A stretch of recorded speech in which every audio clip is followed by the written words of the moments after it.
In the heart of Phoenix, Arizona, the pre-dawn hours offer little reprieve from the blistering desert heat.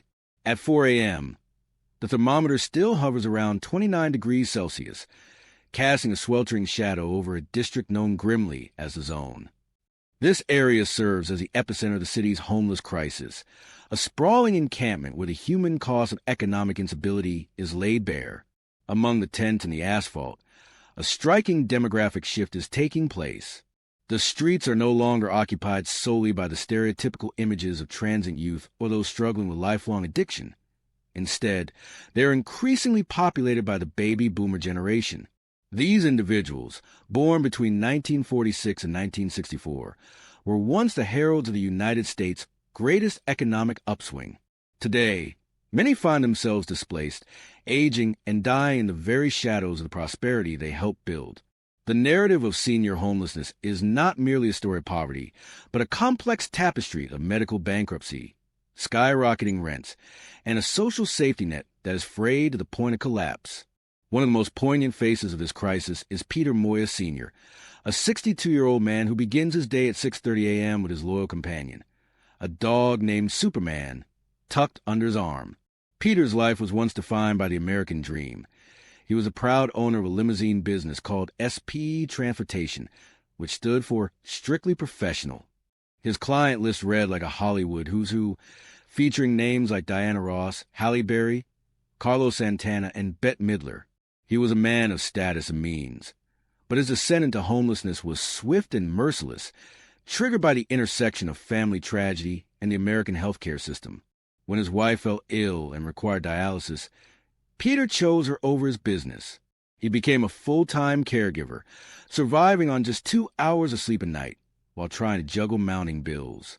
In just 4 months, medical expenses devoured $65,000 of his savings. The subsequent separation from his wife and the loss of his business left him vulnerable, a vulnerability that was finalized when his rent jumped from $700 to $1,500 in a single quarter. Peter's story highlights the precarious nature of living on a fixed income in an era of unprecedented inflation. Despite receiving a disability pension of $1,300, he found himself priced out of the housing market. For 2 years, he drifted between shelters in his old town car, the last remnant of his former business. When the vehicle finally broke down beyond repair, he was forced to sell it to a junkyard and sleep behind buildings. The transition from a life of professional success to sleeping on concrete is a psychological blow that Peter carries with him daily. He recounts being robbed at gunpoint by a young man who took his shoes and his phone, a moment of such despair that Peter told the assailant he might as well shoot him. This level of resignation is common among the elderly on the streets, who often feel that the society they built has discarded them in their most vulnerable years. The environmental conditions in Phoenix add a layer of physical danger that is often lethal for seniors. During the summer, temperatures can soar to 48 degrees Celsius, making the pavement itself a weapon. The Epicenter, an NGO specifically for homeless seniors, provides a critical sanctuary where people like Peter can find air conditioning and basic meals. Rudy Salas, one of the directors at the center and a former homeless individual himself, observes that the situation has deteriorated significantly since the COVID-19 pandemic. Before the global health crisis, there were more government vouchers and assistance programs available to move people into housing. Now, those resources have dried up just as corporate interests are buying up apartment complexes and raising rents to levels that are impossible for those on Social Security to meet. Rudy points out the heartbreaking reality of elderly residents, some as old as 90, who have lived in the same place their entire lives, only to be given 10-day eviction notices when new owners take over. The physical toll of the streets is vividly illustrated by the story of 61-year-old Deborah Flame. Suffering from epilepsy, Deborah is at constant risk of seizures, which are dangerous enough in a controlled environment but potentially fatal on the burning streets of Phoenix. She recounts a terrifying incident where she suffered a grand mal seizure at a bus stop and collapsed onto the asphalt. In Phoenix, the pavement can reach temperatures of 81 degrees Celsius, 178 degrees Fahrenheit. Deborah lay on the ground, flopping like a fish for 10 minutes before paramedics arrived. The result was 4th, 5th, and 6th degree burns over 30% of her body. She had to undergo extensive skin grafts, taking flesh from her thigh to repair the back of her arm, which had been literally cooked by the sun-baked concrete. Her story serves as a gruesome reminder that for seniors with chronic illnesses, the streets of the United States are not just a place of poverty, but a site of active physical torture. Even those who have served their country are not immune to this epidemic. Donna Mae Wilson, a 62-year-old veteran and former retail manager, has been homeless for over 2 years. Despite her circumstances, she maintains a sharp, wicked sense of humor, often performing commercials for the other residents at the Justice Center to lift their spirits. Her father was a captain of an aircraft carrier, and she herself is highly educated, yet tragic personal circumstances led her to the zone. The presence of veterans like Donna may underscores a systemic failure to protect those who were promised a safety net in exchange for their service.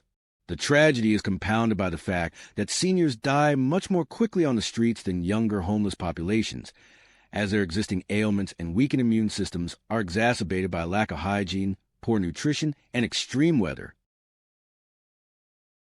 Bureaucracy presents another insurmountable wall for many seniors try to reclaim their lives. Vicky Eichelberger, a 68-year-old who worked 38 years at a feedlot in Nebraska, arrived in Phoenix, hoping for a fresh start only to have her identity stolen, along with her belongings. In the eyes of the government and potential landlords, Vicky no longer exists because she lacks the physical documents to prove her identity. She recounts the indignity of having her clothes and even her denture stolen while she slept. Despite having a pension of $1,300 a month, enough to afford a modest room, she cannot fill out an apartment application without a Social Security card and a state ID. The process of replacing these documents can take months, during which time she is forced to navigate the chaos of the shelter system. Vicky's preference for sleeping outside, despite her age, stems from the drama and violence she witnessed in the women's dormitories, choosing the harshness of the elements over the volatility of the crowded shelters. The Human Services Campus in Phoenix, led by CEO Amy Schwabenlender, tries to bridge these gaps by coordinating 16 different partner organizations. The campus serves over 12,000 people a year, but the scale of the crisis often outpaces their capacity. Amy described the situation as a public health crisis and a moral failure of society. She looks out her office window at the 600 people they are unable to house overnight and laments that in a country with the resources of the United States, housing is not treated as a fundamental component of health care that it is. The holy ground of the campus provides a space for spiritual reflection and basic services, but the path to permanent housing remains blocked for many due to a lack of affordable units and the slow pace of legal reform. The legal landscape in Arizona further complicates the crisis. Current laws allow landlords to raise rents with very little restriction, leading to the rapid displacement of those on fixed incomes. While the city of Phoenix has begun purchasing hotels to convert them into affordable housing specifically for those aged 55 and older, these efforts are a drop in the bucket compared to the rising tide of need. The economic growth that city authorities are proud of, driven by companies moving from California to Arizona, has a dark side. As the cost of living in Phoenix increases, it creates a crisis mode where the city is perpetually reacting to new waves of homelessness rather than preventing them. The population of seniors over 55 is the fastest growing group of homeless people in Maricopa County, a trend that shows no signs of slowing down. For Peter Moya, the struggle for a future is tied to a legal battle for a pension from his first employer. He hopes that if he can claim the $2,200 owed to him, he could eventually return to his birthplace in Globe, Arizona. His family history is rooted in the copper mines, where his parents and grandparents worked their way out of poverty to provide a better life for their 11 children. Peter is the only sibling left alive, a fact that weighs heavily on him as he wanders through the cemetery looking for his ancestors' graves. He describes a lonely, ugly feeling of being the last one left, wondering why he was spared only to end up in such a desperate situation. Yet, even in his grief, Peter finds a flicker of resolve, noting that the same resilient blood that ran through his successful ancestors runs through him.